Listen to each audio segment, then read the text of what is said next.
Hello and welcome to Case Notes. My name is Latia Tillman and I'm a senior underwriter.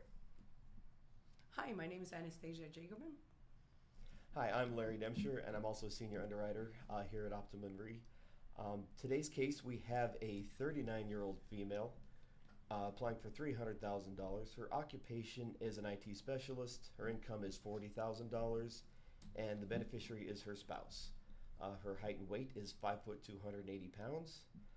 On the application, she states she has severe sleep apnea with uvulopalatal as a treatment.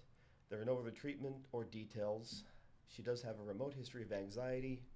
She's a current smoker of e-cigarettes and also uses marijuana. It was 5 times per week until 1 year ago, but has been reduced to twice a week since. Interesting.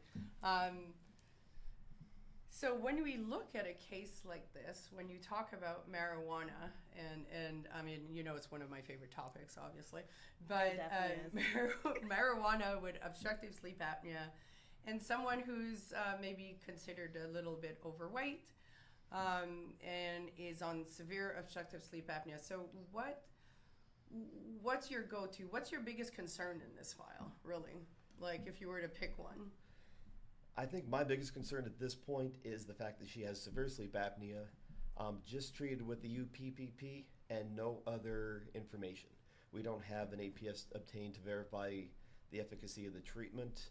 UPPP is not necessarily, it's effective about 50% of the time for a simple UPPP. So that's a major concern because we don't know how well she is being treated for this. Correct. And as we know, in smaller face amount cases, it's not viable in certain options to order an APS all the time. And obstructive sleep apnea is something that we see fairly commonly.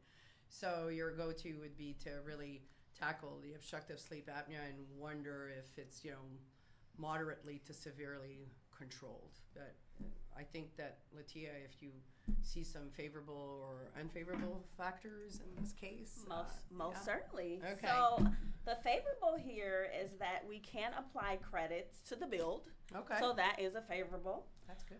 But there are some unfavorable things as well. The build being one of those.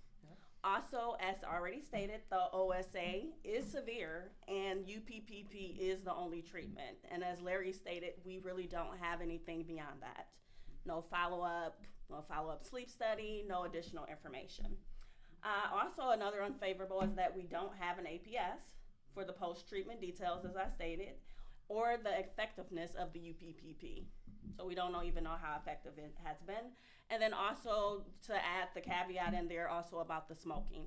So she's smoking, she has a higher build, she has severe OSA that we really don't know what's going on with it.